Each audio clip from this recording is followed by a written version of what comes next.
Okay. Hello, everyone. Thank you all for joining us for 11th Game Production Masterclass. Today, we'll be joined by Sara Krk, who works at Outfit 7 Group, and she's Senior Director of Analytics. But before I do any other more in-depth intro about her, I'll just do some housekeeping things. First of all, I will like to thank our sponsors and partners on this project. First and foremost, this is Center for Creativity, which this project is part of and is financed by European Union and Republic of Slovenia. And we also have our partners from industry, Outfit 7 and Criterion, and our partners on this project, Reveries and Slovenia Games. Just to outline how this lecture will look like, we will have 1 hour of presentation, and then we will have around 15 to 20 minutes Q&A, where you can ask questions to Sara and she will answer them back. And also about homework, thanks everybody that sent it. For the next week, Bryn will shortly start working on it, and we will send the feedback on homework back. There will also be notes if you want to take the notes in between the lecture, and I will also post link a little bit later. And I think that's all of the housekeeping things. And now I will talk shortly about Sara.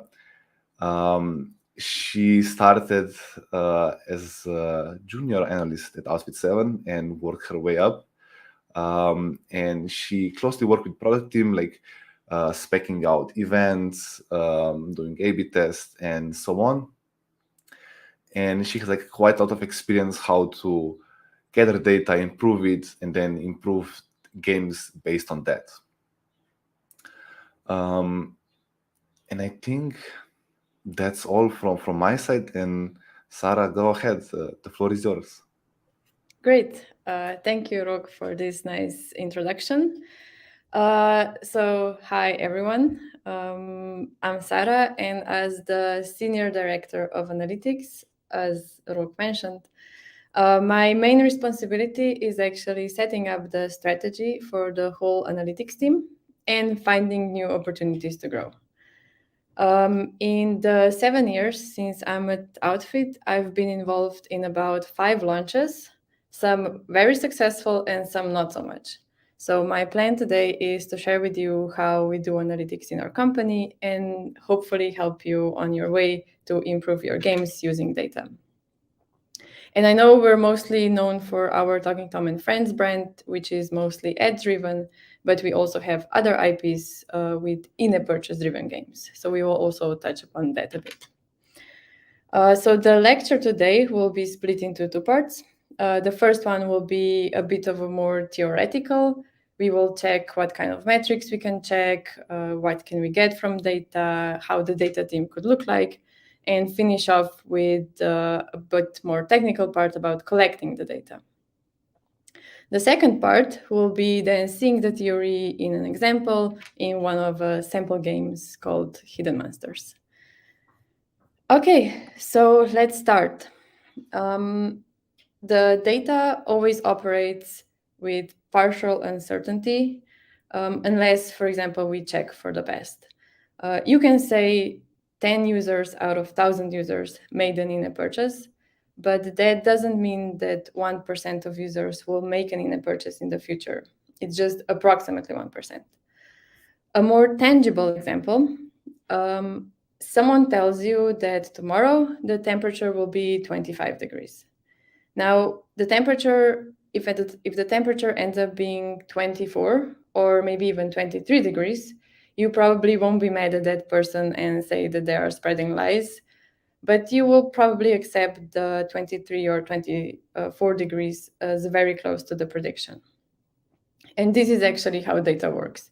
It gives you an approximation of the real value, but the real value can still fluctuate. For example, in the gaming industry, this is a lot of different factors. For example, holidays, release of another game from the competitors, even COVID-19 lockdowns. So actually, alongside every number that comes from the analytics, there is a disclaimer. Data is not exact, and results could be different next time we check them. So for example, if we go back to the 10 users out of 1,000 users made an in-app purchase, we can calculate the confidence intervals, which provides us the sense of uncertainty. And the confidence interval for this example is that 0.48% to 1.83% of users make an in-app purchase. The next concept that we need to check is A/B testing.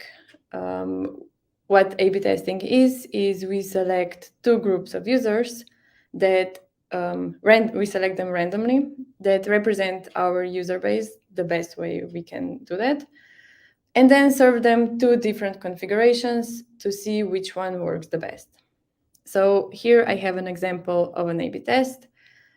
We have the control group, so the one on the left. We have the red button, click here. And then for the testing group, we selected the green colored button, click here. So we offered the red button to 50% of users and the green to the different 50% of users. The results ended up being that 40% of users click if the button is red and 76% of users clicked if the button was green. Because the A/B test is a very controlled environment where we changed just this color of the button, we can say that the color affects the click-through rate. And data can be used for a lot of purposes, like for predicting whether the user will make an in-app purchase or not. But it doesn't really make sense to invest too much time in optimizing the data before we know how the game performs. If we look at the game performance from the company point of view, the main performance indicator is revenue. And revenue is actually not something that we can directly affect. It's a composite of daily active users, so d.o.o, and revenue per user. Furthermore, if we want to have a lot of daily active users, we need to get enough installs. And also these installs need to return to the app often enough, which is called retention. And on the other side, we have revenue per user, which is dependent on the percent of daily active users seeing at least one ad or making at least one in-app purchase, and also how much in-app purchases or ads they saw. And for each of these main KPIs, we can check different things. So for example, for installs, it's good if we know how many installs we get, but it might be super useful to know also the structure, for example, per country or per platforms. So for example, here on the left bottom plot, we have the installs per country, and we can see that actually the green country is super strong in our user base. Another thing that is also good to know is where the users are coming from. So for example, if we are buying users, it makes sense to check the sources. So for example, if we have a hardcore game and we see that users are coming from an educational game, it might make sense to change the tactics. Then for the retention, so how often do users return to our apps? It's good, again, to check overall and also per platform, per country, per source, to see where the game performs and where not, to either adjust the tactics of the paid user acquisition if needed, but also to plan additional localized features for the countries where the game doesn't perform well. And for the monetization, actually, this is the most interesting one because we have so many things to check here. But the main KPIs are the exposure of either in-app purchases or ads, so percent of daily active users, and also how often they see the ads or how many in-app purchases they make per day. After the game is released for long enough, normally at least a month, preferably even more, We can also check and project the spending per lifetime to see if the monetization structure holds up. However, the performance of the game is not only measured through retention and monetization and installs, it's also measured by usage of the main features. In one of our games, Mythic Legends, the main gameplay is users fighting other players in so-called tournaments. When you win, you get different currencies that you use to upgrade your champions and therefore improve your army, so you can progress to harder opponents. Now, imagine users opening the app 3 times a day, but never playing any tournaments. In this case, the game wouldn't make sense because users wouldn't get the currencies, they wouldn't be able to upgrade the champions, therefore they wouldn't progress. So the first checks after the main KPIs is also the main features in the game. For the features, we check again similar to the main KPIs, so percent of daily active users using the feature. And we can also check the discoverability, so how soon after the install users find the feature. We can also check the retention, so how often do they use it, and also how much time they spend in the feature.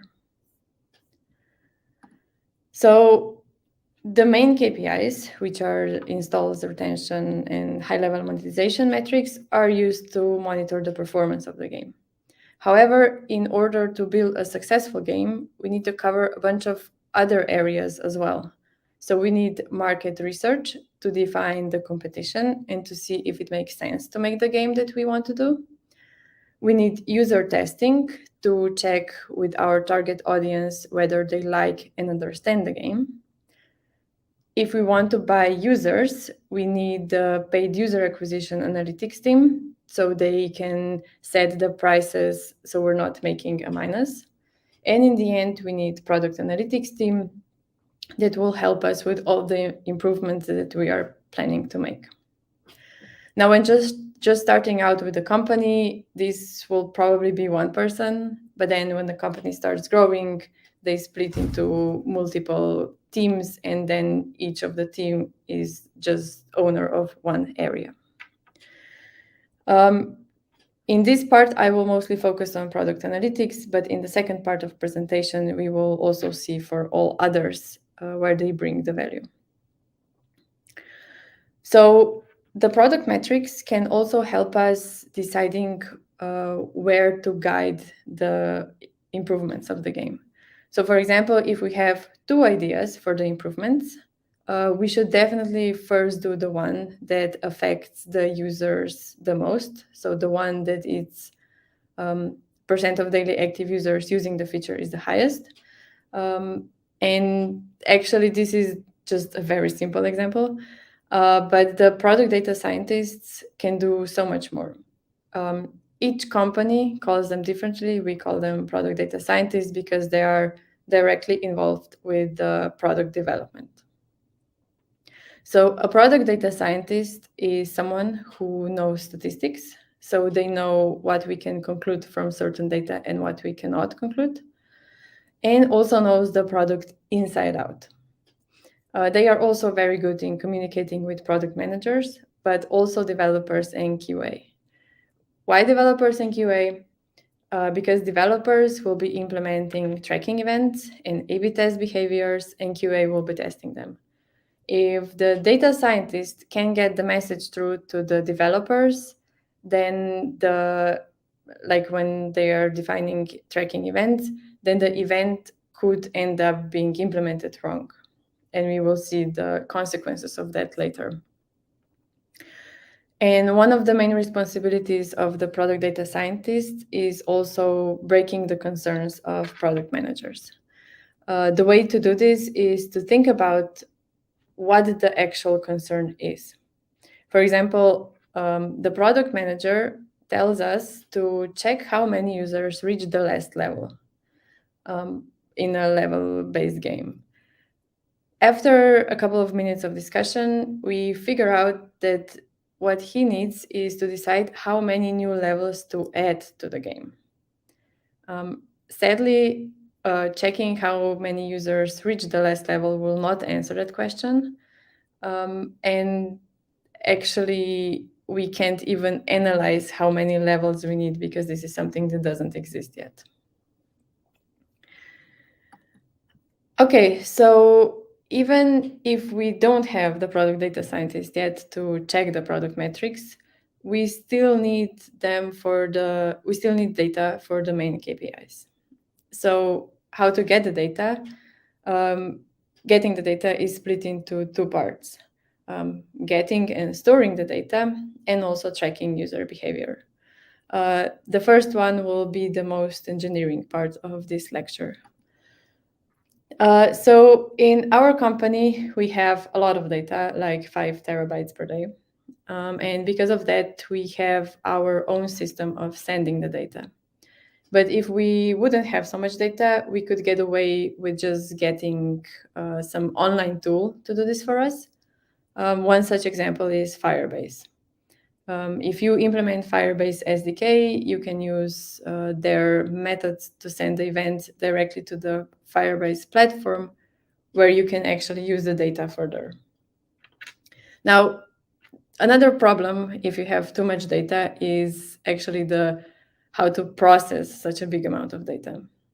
So in our company, we are using Google services. One of them is Bigquery. And what Bigquery does is it partially takes care of the big data problem. I will tell you in a minute why only partially. So the main feature of Bigquery is storing the data, but the other is also when you query 100 gigabytes of data, it uses distributed computing power functionality to process the query so you can get results in a matter of seconds. There are also other solutions on the market. Some also in the case you want to store the data on your servers, such as Hadoop.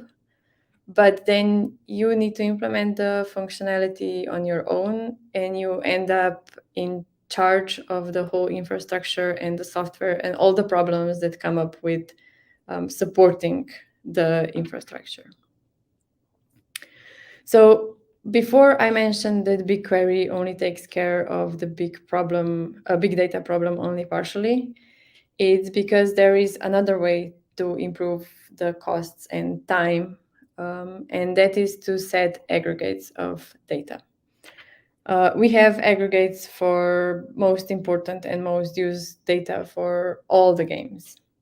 So what we have is, instead of having one row for action, for example, here in the table, we have for user 1, he made an in-app purchase, he bought a battle pass, and then another row is again user 1, he bought the starter pack. So instead of having 2 rows for this, we can aggregate them in one row where we have the number of in-app purchases, which is 2. And because we're also interested in knowing which in-app purchase packs the user bought, we have the concatenated string of the in-app purchase packs. Because of this, in our case, we need to query 1 gigabyte of data instead of 100 gigabytes of data, and that is like a huge improvement.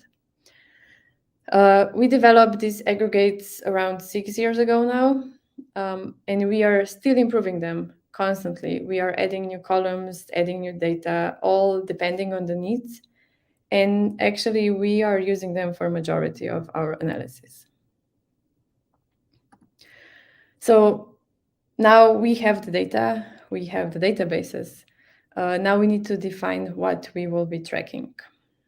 So we talked a lot about metrics and data and concerns of product managers, but there is another thing that a product data scientist brings to the table. And even though the biggest chunk of analytics comes after the launch, the pre-launch time is also very important because we need to set the data up. This is also the time when product managers talk about the concerns they have. So it's very important to keep product data scientists involved so they can define the tracking events correctly. I'm constantly talking about these tracking events, but what are the tracking events? They track what users are doing in the app. For example, when a user opens the app, there is a tracking event saying that the user opened the app. And before we jump to the implementation, let's just talk about the structure of the event. So for each event, we need to know who performed it. So we have the user ID and also when. So we have the timestamp. So we can check either sequences of events or time between events if needed. Then we can also, depending on the needs again, add additional user information. So for example, country, platform, date of installs. And then the last but most important part is actually the content of the event. So here is an example for the in-app purchase event. So user made an in-app purchase. We are interested in which in-app purchase pack he bought, and also we are maybe interested in what is now his current balance of the currency that he bought. So as I said, the definitions of events are very important and should be driven by the questions. However, the definition could be correct, but the implementation is wrong because there was maybe a miscommunication between data scientists and developers. And if the implementation is wrong, then the event is useless. Very subtle differences in implementation of events can bring us wrong conclusions. So for example, we have a video position in the app and we want to track how many users clicked it and got the reward from it. So the video position is the gift box that it's flying in the background. And the flow goes like this. User clicks on the video starts playing, and at the same time, the reward is calculated. After 30 seconds, the video stops, and then the reward is given. When the product data scientist checks the data, the result is that every user that clicked on the video also got the reward. Because the product data scientist has experience in the field, they know that something smells fishy here because nothing is ever 100%. So they start digging in the data, checking timestamps, weird users, and also talking to the developers about the implementation. It turns out that the developer linked the tracking event of getting the reward to the reward is calculated, which happens regardless of whether or not the user actually watched the video till the end. So this means that the event was sent when the reward was calculated and not when the reward was given. So very subtle difference, but a huge data difference. Okay, so we went through the kind of theoretical part. We learned that retention, monetizations, and installs are important for the overall performance, but there are also other product metrics, such as how many users are using the features, that tell you a lot about the performance of the game. We saw the data is never exact and carries around uncertainty with confidence intervals. We defined that product data scientists should be helping product managers with any concerns from the very beginning of the production, and also touched upon the big data problem and how to define events. Now let's move to the practical part. As it's easier to explain things with example, we will talk about a made-up game I call Hidden Monsters. So this is a game where you collect different monsters, you upgrade them, and then fight the opponent in the matches. And now let's pretend that we need to do like the whole preparation for the launch. I know the bigger part of the masterclass is over, but let's get back to the beginning. So an idea spurs in someone's head.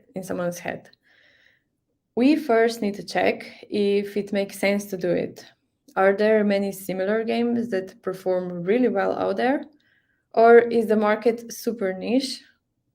If it's the first case, then it will be probably super difficult for us to reach users because the competition is hard and we would really need to have an extra special amazing game to catch up to the competition. In the second case, the niche could be very small and very little amount of interested users, meaning we probably wouldn't cover the cost of the production. And this is why the market research is very important, so we don't spend too much time on a game that the market doesn't want. However, if the game doesn't exist yet, it doesn't mean that the market wouldn't be interested in it. When we see that we have this market potential, we need to check if people actually like the game. During the whole production process, it's good to keep checking if the features we implemented actually work and if our target audience understands them. User research team plans and executes a bunch of user tests where they are testing the tutorial, the onboarding of the game, if players understand the game and know what they were supposed to be doing, difficulty, and other things that we are interested in. The user testing, however, doesn't tell us how many users will have the problem, but rather what are the problems and why. For example, in Hidden Monsters, we see that users tend to lose interest. So because we have user tests, we can ask them why. They tell us that the tutorial is too long, so we decrease it. We decrease the time they need to spend in the tutorial, and maybe all the main metrics improve. So it's good to check with users, to check with other people when you're making new features, but it's dangerous if you do this within the team. The team normally has a lot of background knowledge about the game, and they can guess even something that's not as understandably presented. Or maybe they are just better equipped to play it. I have an anecdote about level difficulty in one of our apps. So when we were developing a level-based game, we very often tested the difficulty on us, on the employees. We introduced a new obstacle on level 18, and we expected it to be a bit more difficult than other levels, so we expected the struggle from the users. However, after the launch and the results came in, we saw, and we have the plot here on the right, so percent of users that didn't successfully finish the level was already super high on level 14. And this is actually the level that none of the employees struggled with. And the main lesson here is to try and never set the difficulty of levels based on you, but rather from actual users. But if you don't have the users, maybe just decrease the difficulty a bit. And the last thing we need to do before the launch is to think about where we will get the users. So we need to think about which channels we will use and how. We could just do normal social media posts and expect users to see them. However, if the brand is not known yet, for example, Hidden Monsters Instagram account has 5 followers, it might happen that no one would see our posts, so we can actually only reach users through paid user acquisition. We need to constantly test different creatives and videos, check how the click-through rates behave based on the price, maybe even play with cost per action campaigns. But we need to keep in mind that optimizing creatives for the click-through rates doesn't necessarily translate to good users, because we might just make the creatives misleading and not representative of the gameplay at all. In this case, the click-through rate will be high, but the retention rate could suck. And so this means that we can prepare a couple of dashboards where we track user quality, different user quality per campaign, per creatives, just to see which one actually brings the best users. But what is actually a quality user? After talking with the product manager of Hidden Monsters, we see that there are different levels of quality One of them is probably that the user finished the tutorial. The other is that the user played at least 5 matches. It all depends on what the product manager thinks. So now we know what kind of game we're making and that the people like it. The next step is to set expectations to actually define what success looks like. Let's look at the example why this is important. So after the game is launched, the results come in. We get 5,000 installs per day, and the revenue per user is $0.4 per month. Is this good? Could we do better? Are we doing better than expected? We don't know. So in order to pat ourselves on the back, we need to set the expectations. One, the expectations need to be realistic. Everyone wants to have their game, everyone wants their game to have 100% retention and for every user to spend at least $1 each day, but that doesn't really happen. And two, we need to set the expectations before the launch, before we see the real numbers, because only then we can be sure that we actually did a good job. But how to set expectations? Well, if we look at the production of the game like it's an investment, it's pretty clear. The investment needs to cover itself, and it's also good if we have some profit so we can invest it further, even either in new campaigns or maybe starting the new game. In order to do this is that we need to define the competition, check their installs and revenue, because each genre performs differently. For example, casual games normally get more installs, but the revenue per install is lower, whereas hardcore games get less installs, but these installs bring more revenue. So by decreasing the amount of installs a bit, because we will most likely not be immediately as successful as our competitors already are, we can get a feeling of what would be our expectations. So let's imagine our competitor for the Hidden Monster game is super successful game. They have 10,000 installs per day, and each user brings on average $1 per month. Now we could set expectations to 20,000 installs per day and $2 per user per month, but that's not realistic. So let's set the expectations a bit lower, and let's say 5,000 installs per day and $0.50 per user in a month. Now we need to check if this would actually cover the cost of the production. So we multiply 5,000 installs times 0.5 times 30, because we're doing everything per month, and we see that we would get $75,000 per month. Now, if this covers the cost of the production, great. If not, then we need to adjust the expectations and make them high enough to cover the expense. So, for example, if we need $150,000 per month, then we can either increase installs to 10,000 installs or maybe revenue per user to $1 per month, all depending on what's achievable for us. And we still need to make sure that the release actually goes better than expected. Okay, so now the strategy is all set up. We need to start defining events. So let's define events for a feature called the Battle Pass. So this is quite widely used feature, but in case you don't know, so we have these time-limited events that last, for example, for a month. During this month, users are doing certain things and they are collecting different progress, and they are progressing through the milestones of these events. So for example, here we have a normal tier. So the user reached the first milestone. So from the normal tier, he gets 100 coins.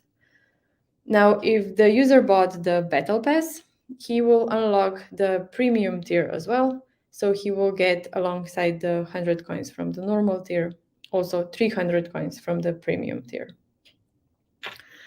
So let's try to define the events for this. So first we need to think about like the most important feature here is the battle pass and how many users buy it. So let's define this. So battle pass bought. Then for each feature, we are interested in how many users use it. And for the battle pass, usage is actually how many users collect the reward. So let's name it collect reward. Now we have the premium and normal tier. So let's just add in the parameters which tier, so normal or premium. Now let's think about how the analysis would look like. So let's say that 100 users buy the battle pass. And then on a certain date, 30 users collect the reward. Does this mean that 70 users are not interested in the reward, in the battle pass? Not necessarily, right? Because actually, in order to collect the reward, you need to first reach the milestone and unlock the reward. So let's define this event as well. And actually here we will also have normal and premium tier. And also what we need to do is add the milestone information as well. So we will not match all the milestones together. Now, if the battle pass performs as expected, these three events most probably cover pretty much the analysis. But if the battle pass doesn't perform as well as expected, then we will be analyzing a bunch of different things. So let's think about what would actually be not performing. So the battle pass, one part is making the in-app purchase for the battle pass. So maybe the users don't see the battle pass. So let's define this as in-app purchase impression event. And let's add the pack name here just to maybe use the same event for other in-app purchases as well. And maybe we are showing the battle pass on the main screen, on the event screen. So let's add the screen name here as well. Maybe the users see the in-app purchase, but they just don't click on it. So let's add the in-app purchase click as well. And again, pack name and screen name. But maybe the amount of users buying the battle pass is as expected. It's just that they are not collecting the rewards. Now, we will probably be checking how long from the unlocking the reward users need to collect the reward. So we can either analyze this by checking the timestamps of collect and unlock rewards, but that's pretty difficult to do in the query, so it's easier if we just add it in the event. So let's add time since unlock. But maybe they are just not opening the battle pass screen or the time events rewarding screen enough. So let's add this event as well, and let's call it screen name and a screen open. And we will add the screen name in the parameters, so we can also use the same event for other screens. Now, I'm sure there are thousands of different scenarios what could go wrong with the battle pass. And for each of the scenarios, we can either add the parameters to the existing events, or if needed, we can define new events. Okay, so now that we have the data and we know which metrics and plots we need to think about sharing this data. And I'm sure that product managers, lead developers, everyone, at least they are in our company, are super interested in checking the data every day. And definitely for the main KPIs, it's good to prepare some kind of dashboard, because otherwise the product data scientist will just keep on updating the same plots every day. There are many different tools out there, maybe even too many. And because we are using Bigquery from Google, it's very easy to use one of their dashboarding tool called Data Studio. We can just connect the Bigquery to Data Studio, but we can also add other sources like Google Analytics or even other types of databases. So now let's check what the dashboard for the Hidden Monsters app game would look like. So at the top, we have the distribution of installs per country. On the left and on the right, it's per platform. And then on the bottom, we have some distribution of sources, different campaigns. And then on the right, you also have the session time, so how long the user spent in the game. What is super good about Data Studio is that you can set the pie charts in a way that if you click on a piece of pie, the data below is recalculated for the selected country, for example. This is a small nugget that it's really nice to have. Okay, so now we are actually just before the launch, and we need to think about what kind of analysis we will do after the launch. So in the first week after the launch, the data is normally overhyped because users who are the first one to install the game are normally super eager to try out new things, or they were waiting for our game to be released. So it's good to wait at least 2 weeks to do the preliminary report.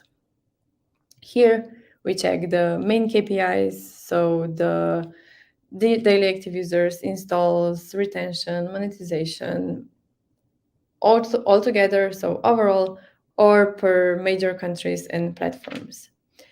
We also add the onboarding funnel to see how far users get in the app in the first 6 days after the install.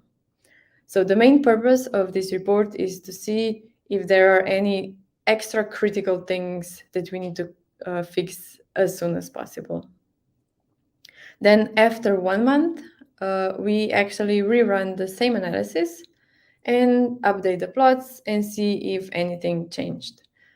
By now, the hype should subside, so the data is hopefully closer to how the game will actually perform in the future. Now, all this sounds good if the game performs as expected. But what if it doesn't? Then the product data scientist and product manager turn on the detective mode and start digging. The best way to do this is for the product manager to come up with some assumptions as to why the game is not performing, and the product data scientist check them. So they check all the features metrics. If the feature is underused, they also check what else are users doing in the app. So another thing that we also do in the launch is running a lot of A/B test experiments. So if you remember from before, the A/B test is you split your user base into 2 parts and offer different configurations to both groups, and then compare the main KPIs and different user behaviors. So we have the A/B test infrastructure implemented on our backend, but actually Firebase offers the testing as well. It's called, I think, A/B testing, and it uses the remote config feature of the Firebase. So now let's see how we would define, for example, an economy A/B test. So in economy A/B test, we can either test cheaper prices, more expensive prices, or even both. But let's say for the sake of example that we will only test cheaper prices. It's good to let the person who defined the economy, who set up the monetization, to also define the factor by how much the prices will be cheaper. But let's just say that we talked with them and they said that 50% off is great. So now we have two groups. In group A, the control group, we have prices that are 100%, and in B, the test group, we have prices that are 50% cheaper than in A group. So for example, in the Hidden Monsters game, we have this super nice dragon that you can buy. In group A, you would pay 100 coins for it, and in group B, you would pay 50 coins for it. So in order for the game to change the prices, we need to implement this as a parameter when the prices are set up. So for example, if we have prices defined in a list, this factor needs to be everywhere where the list is being read. So let's say, because we're adjusting prices, to call this factor, this parameter, price adjustment. So by default, it should be 1. So when the item store is open, the prices are multiplied by the price adjustment. So in control group, they would be multiplied by 1, and in the test group, they would be multiplied by 0.5. Then in the Firebase, we need to define which users we want to have in the test, and we want to split them into 2 parts, and also define which group gets which price adjustment parameter. And then actually the Firebase takes care of the distributing these parameters to all the correct users through the feature called remote config. Now, all the riskier A/B tests, such as, for example, this economy A/B test, we need to be careful how many users we put in such tests. Why? It's because the results of the A/B test could affect the overall performance. So for example, in this test, we could expect the in-app purchase revenue to drop for 50%. So if we put 50% of the whole user base in the test, we could expect the drop of 25% on the overall in-app purchase metrics. However, we still need to get enough users in the test that the metrics are reliable, so the confidence intervals are not too big.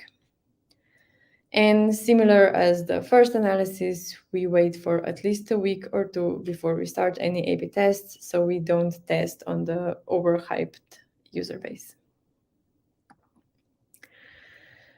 And during the first month, from the preliminary report to the main report, we start working on more in-depth reports.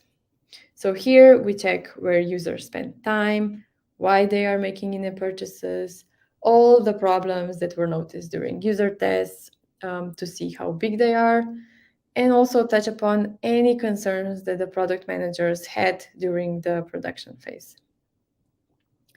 Now, it's good to have all the main features covered with a bunch of changing parameters, which we talked about during the A/B testing, so the remote config. So if I reuse the economy A/B test example, it might not make sense to plan ahead the cheaper prices testing group, because after the game is released, we might see that the prices are already too cheap and we should be testing more expensive prices. So it's very smart to have the possibility to change the economy and all other main features. But every additional parameter brings a small amount of work for the developers, so it's good to not overdo it. For example, we really probably don't need to change the color scheme of the opponent's monsters. So after the game is out for a while, we still need to think about the improvements, either analyzing existing features and optimizing parameters for them, such as decreasing, increasing prices of items, or maybe playing around with difficulty. Or we could think about adding some new features. It's very good if product manager and product data scientists brainstorm together as the product manager holds the vision of the app and knows where to move it, and the product data scientist steers the product manager's ideas into those that have bigger impact, so we don't improve features that only a handful of users reach. And keep in mind that not everything can be checked. For example, we are super interested in which monster is the most popular. You can get the monsters by paying for them with the in-app currency. The definition of the popularity in this case is very tricky. Is the monster who is bought the most often the best?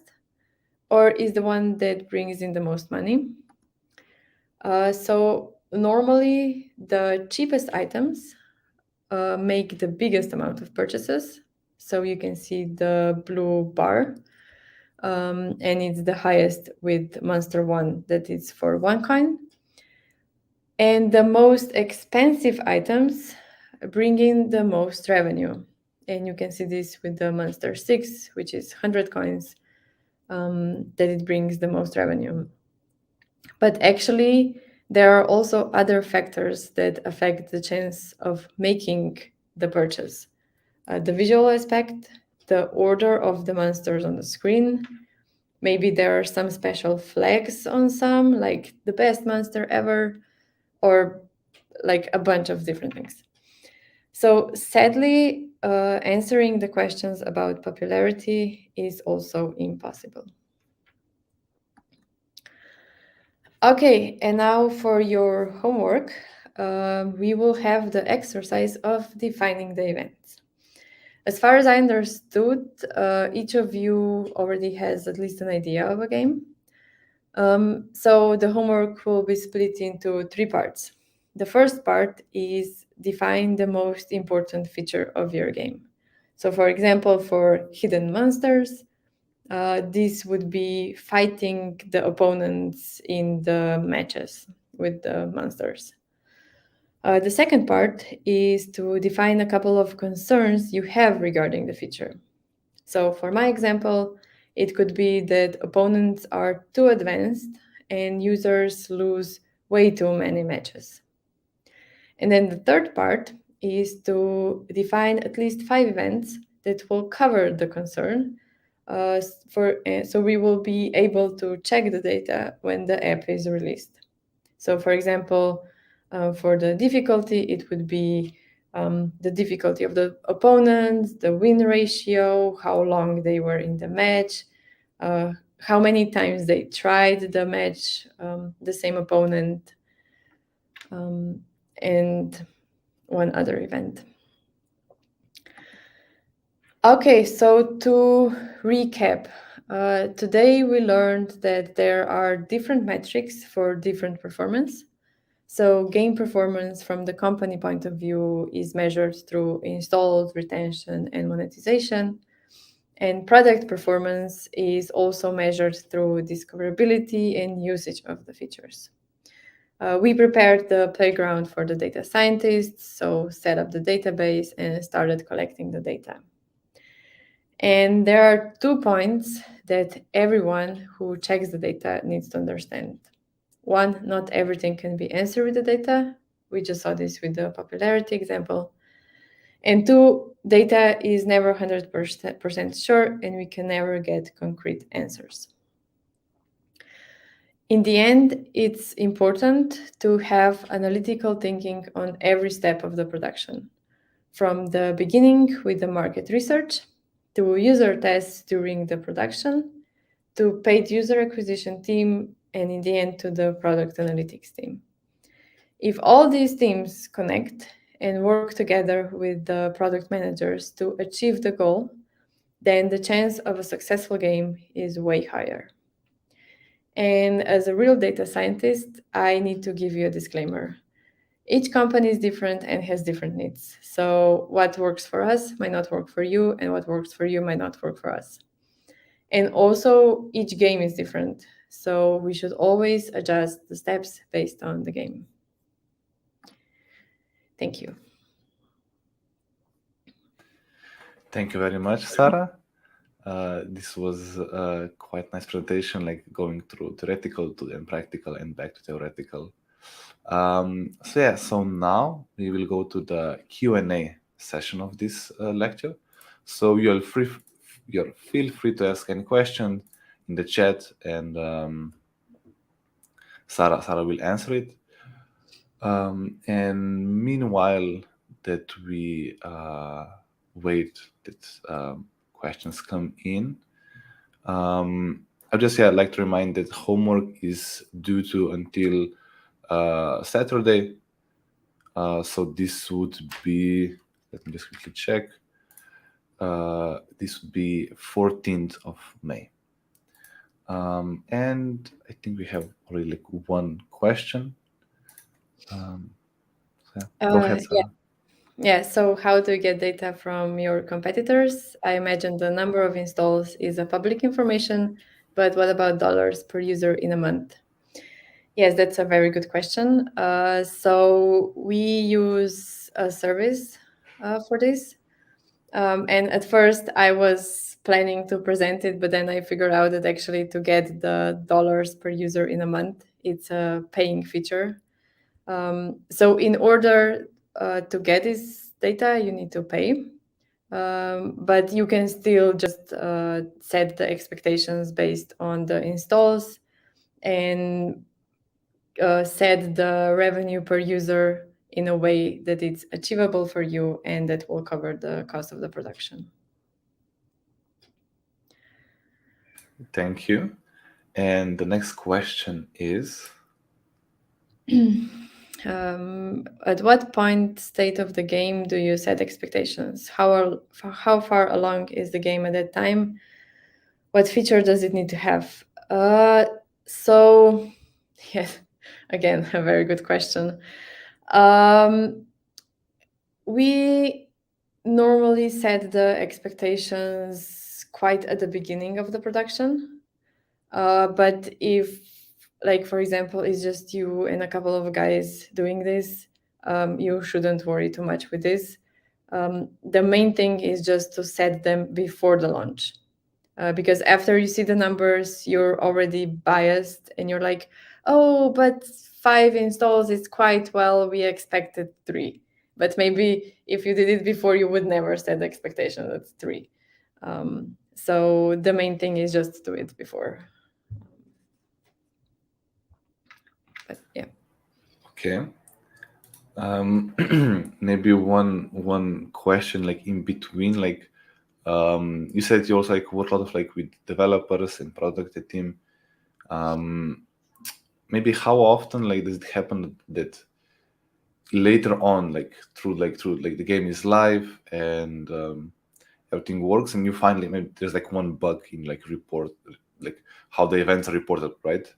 What do you do in that case? Like, do you go and fix it, or do you like add some extra fields, or like because then the data, let's say data is skewed, and like what do you do with that data later? Yeah, so we always fix it. It's like it's going out with the next update, and then we check it for, like, we can't check it for the past because this is already gone, but we can check the data after and see if it works or not. But yeah, it actually happens quite often that some events are misimplemented. But yeah, this is like both the communication and also like the teamwork sometimes just doesn't work. But yeah, it's always good to fix it, or at least remove it, because, for example, we are often changing people who are working on the same app, on the same game. So like one could know that the event is not working, but then the other one comes and they don't know that the event is not working. So it's good to either fix it or remove it completely. Okay, cool.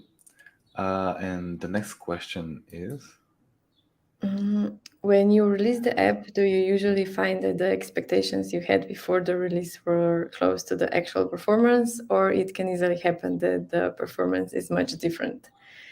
Yes, I'm gonna say that it can happen very easily that the performance is different because setting the expectations, it's actually very difficult to do. Like I presented it in a very simple way, but if you want to, for example, include also the monetization, the retention, the engagement, the feature discoverability, you can miss very quickly. And also the most difficult part is to set the realistic expectations, because as I said, like, okay, we know that 100% retention doesn't exist, but 70% retention exists, but that is also very, very difficult to reach. So it's like these smaller, more, yeah, like nuanced numbers that then we, for example, miss on. So we don't set the expectations 100% retention, but for example, we set them at 50 and then the performance is 45. And then we're like, is this good enough? But yeah, it happens that we miss completely. So Maybe a sub question here. I don't know if you mentioned that when you're setting the expectations, do you check like on your like previous games, or do you check competitors, or is it like a mix of both? yeah, so for the Talking Tom and Friends brand, we always use also our games because we have like 7, no, I think it's 5. So we know that. But for example, now we are just releasing Mythic Legends in 2 months, and we have no idea because we never did it before. So we mostly use the competitors, like how the competitors work, and then also Giga will present the monetization next week. We also used his expectations as to how he set the economy up. So it's kind of both from us but mostly from outside data. Okay, perfect. Thank you for your answer. And the next question is, how much of the game budget is spent on analytics part? I'm gonna say too little. Um, I actually don't know. I don't know because I don't know how much budget we have for the game production.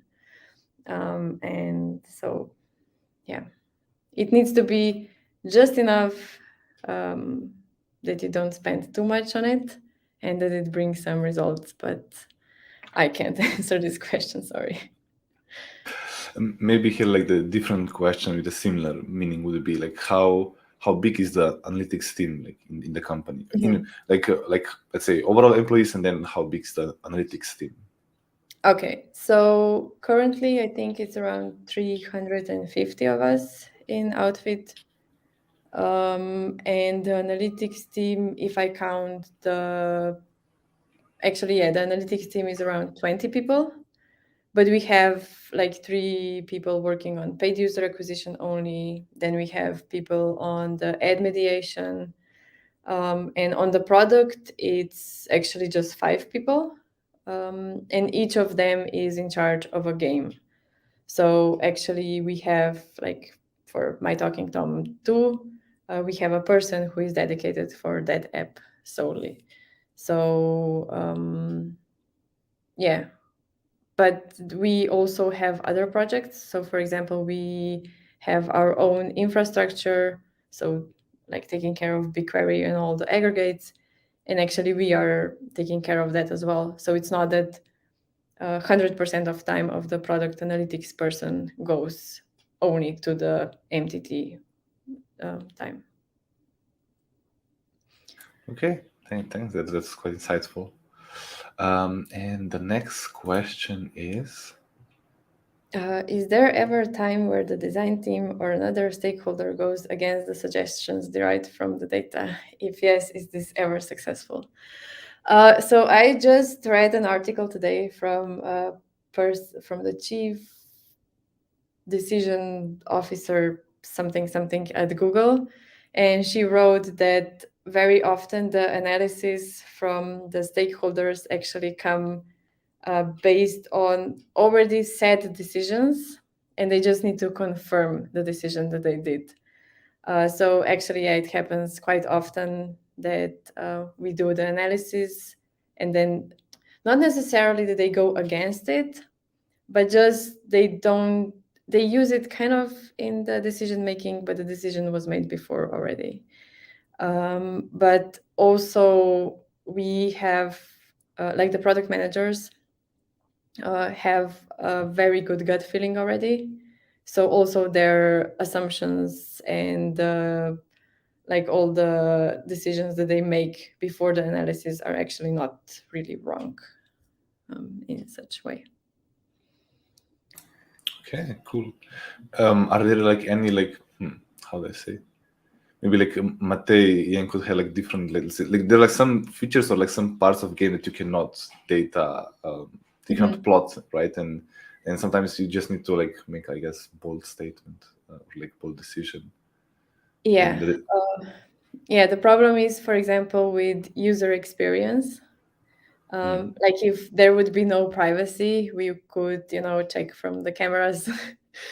But there is privacy, so we can't do that. So it's just like how happy are users, how satisfied. We need to somehow map this with some like data, so how often they return. But that's not really the same as actually satisfaction. So yeah, there's a lot of things that the product manager or game designer or whoever is in charge of the decision, they just need to make it based on the gut feeling. And the next question is a little bit tied to the last statement about privacy. So Yeah, does GDPR hinder the ability of the analytics team to gather data? Not really, because the GDPR is one part is that you need to delete the data. And the second part is, I think, like this is not a legal advice. So just putting it out there. And part is also to use only the data for the business perspective. So for example, we could collect, we could check from the cameras if users like the games or not. But we don't really have a business case for that, so we don't do that. But it's like cameras are off the limit. So yeah, for now we don't have the problems with GDPR. And for the iOS privacy change, also not, because we have like the user ID is already super anonymized and it's a random string. So like checking user behavior is not that difficult. But for paid user acquisition, like both of these are a huge problem, because paid user acquisition uses the advertising ID, so the IDFA from iOS, to track the clicks. So you're in one app, you click on our ad, and then when you come to our app, we don't know whether you clicked the ad before or not. But this is like the whole industry problem. It's not just us. okay, thank you for this. Was quite a detailed answer. Next question is yes. Does your job as a professional analyst affect your daily life in some way, like with game designers, where they see game mechanics everywhere they go? Actually, I was so one would expect that as an analyst, I would analyze everything, but actually, like out of work, I do a lot of things on a whim. I don't really analyze because I have a lot of this at work. But I do, like when there is some data on the television or in the like anywhere, I'm like, no, they did this wrong. Or when the corona started, oh my god, that was like the misinterpretation of data during corona was just horrible. and everyone in the analytics team really struggled with that. So, but yeah, other than that, it's just like not really. Thanks for that answer. And the next question is from Christian. Hi, Christian. When you gather all these data, such as from A/B tests, for example, how long do you keep it, or does it just pile up forever somewhere? So due to GDPR, we have to delete it, but it actually depends, I think, on the privacy policy, what you have there, but we delete data after a while. We have aggregates which are anonymized, so we don't need to delete them.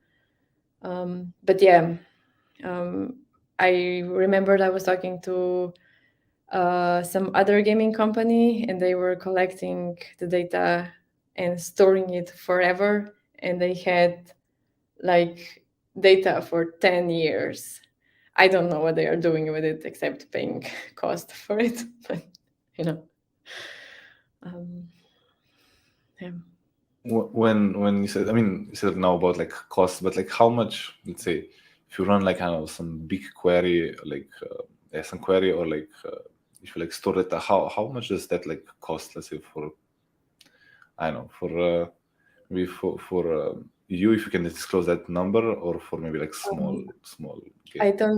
I don't think I can, but actually the pricing is you pay $4 per terabyte processed. So, for example, if you run a query that will process 1 terabyte, you will pay $4 for it. And then you also have the storage costs, which this is backend part.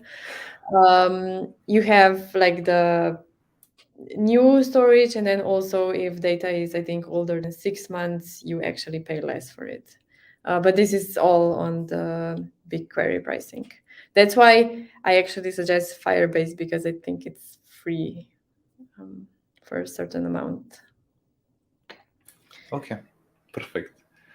And the next question is, what is the most important quality of an analyst, and what is the best way to start if you want to become one? So the most important quality is you need to like the data.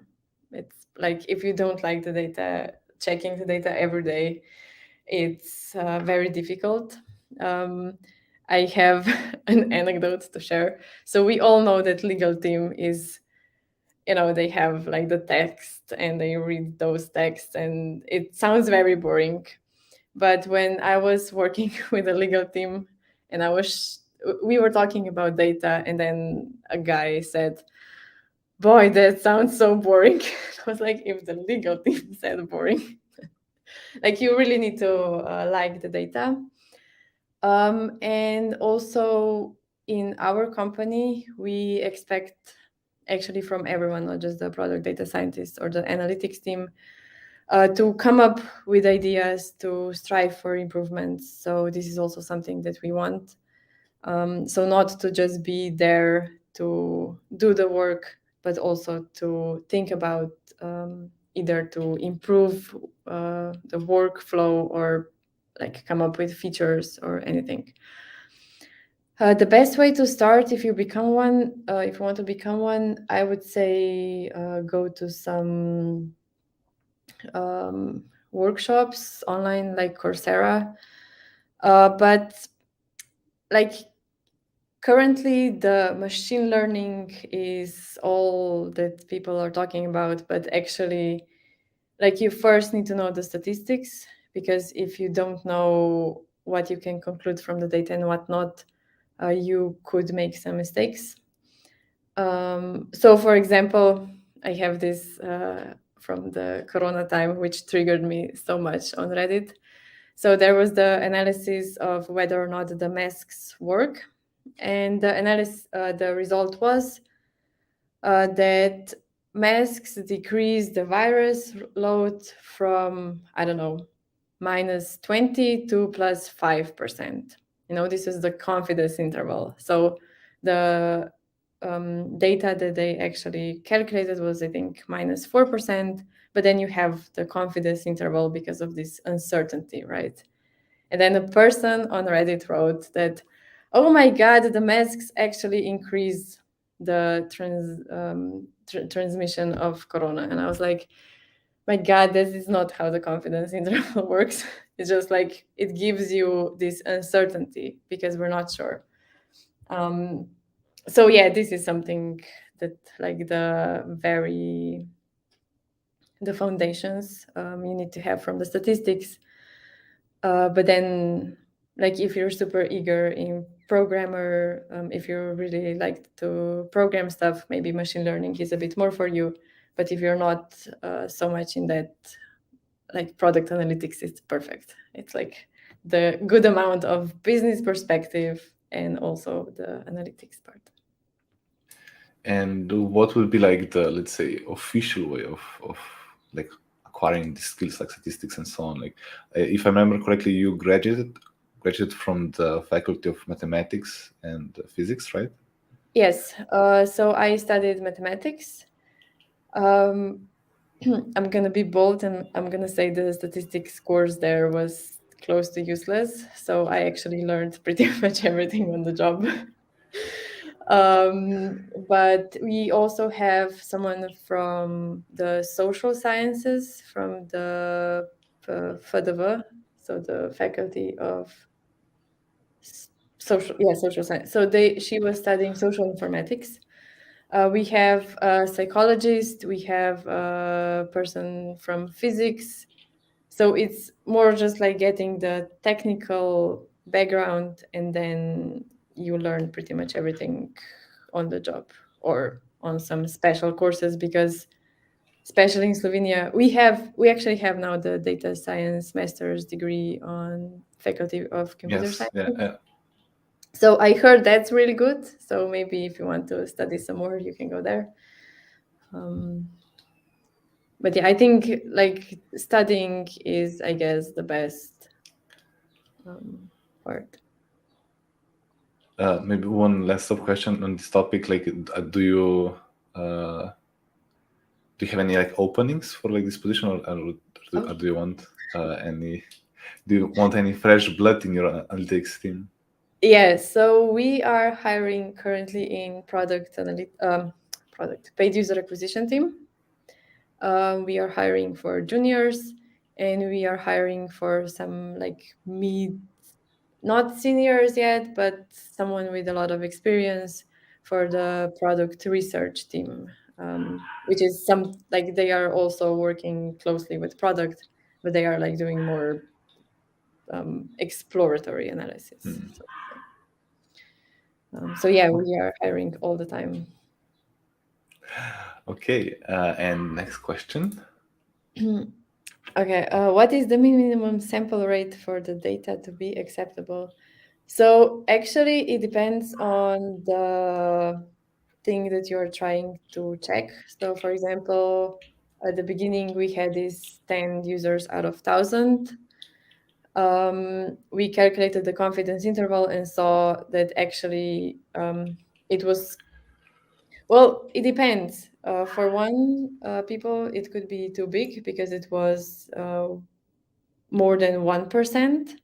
But maybe if you just need to do like a quick check, just a rough estimation, that it's good enough.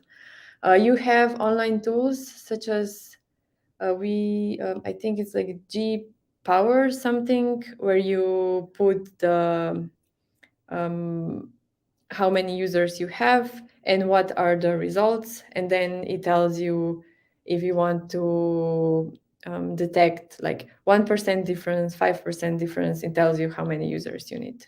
So this is just a formula in the background, but there are a lot of tools out there. And also, if you want to do bootstrapping, which is like another thing from the statistics, I was just on a workshop the data science from the data science master degree program, and like if you use bootstrapping, you, I think, can get away with 16 data points. So 16. This is 1/6, so very little. But yeah, it's a whole field about how to do with small numbers.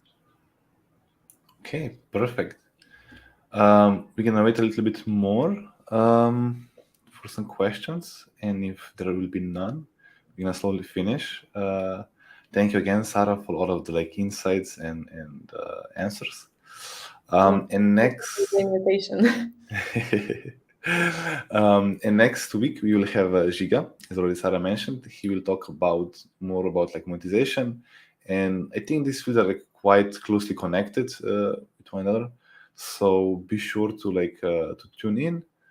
And yeah, if there are no any questions, we're gonna slowly sign off and see you next week.